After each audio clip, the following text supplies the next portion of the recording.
मधुबाबू श्राद्ध दिवस में मधुप्रेमी गणधारणा कटक जिला सत्यभामापुर उत्कल गौरव मधुबाबू जन्मपीठर उन्नतीकरण दाबी पूर्व सरकार समय गत 2023 मसीहा एप्रिल 1 तारिख में 21 कोटी टंका व्यय अटकल मधुबाबू जन्मपीठर उन्नति प्रकल्पर भित्तिप्रस्तर स्थापन होता एथिपाई जमी अधिग्रहण को नहीं अधारे अटकी उन्नतिमूलक कार्य से आज मधुबाबूंकर श्राद्ध दिवस में मधुपीठ उन्नति अवहेला प्रतिवाद में सत्यभामापुर में चली शांतिपूर्ण गणधारणा मधुबाबू जमी कस्तूरबा गांधी ट्रस्ट गांधी स्मारक निधि ट्रस्ट एवं मधु स्मृति कमिटी नामक 3टी संस्था नारे रही संपृक्त संस्था पक्षर एनओसी प्रदान कराई नथिबारु उन्नतीकरण प्रकल्प कार्य बाधा साजिछि बोली ग्रामवासी अभियोग आनिछन्ति। ए धारणा रे सत्यभामापुर ग्रामवासी सहित बहु बुद्धिजीवी सामिल होइछन्ति।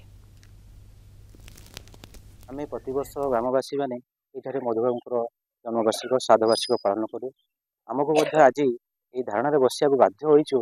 आमको कष्ट लगुच बहुत दुखर सहित आपण मानक सहित गणमाध्यम को आमे जणाउछु जे एही पीठर उन्नति आमे दीर्घ वर्ष धरी दाबी करी आसु। एही कार्यक्रम माध्यम रे सरकार योजना करथिले मधुबाबूंक जन्मस्थान को उन्नतीकरण करिवे बोली किंतु मधुबाबूंक पैतृक संपत्ति मधु स्मृति कमिटी गांधी स्मारक निधि नाम अच्छी सेमानक कथा होइतला जे सेमान सरकार को जमी हस्तांतर करिवे सरकार तांको अन्यत्र थैथान करिवे।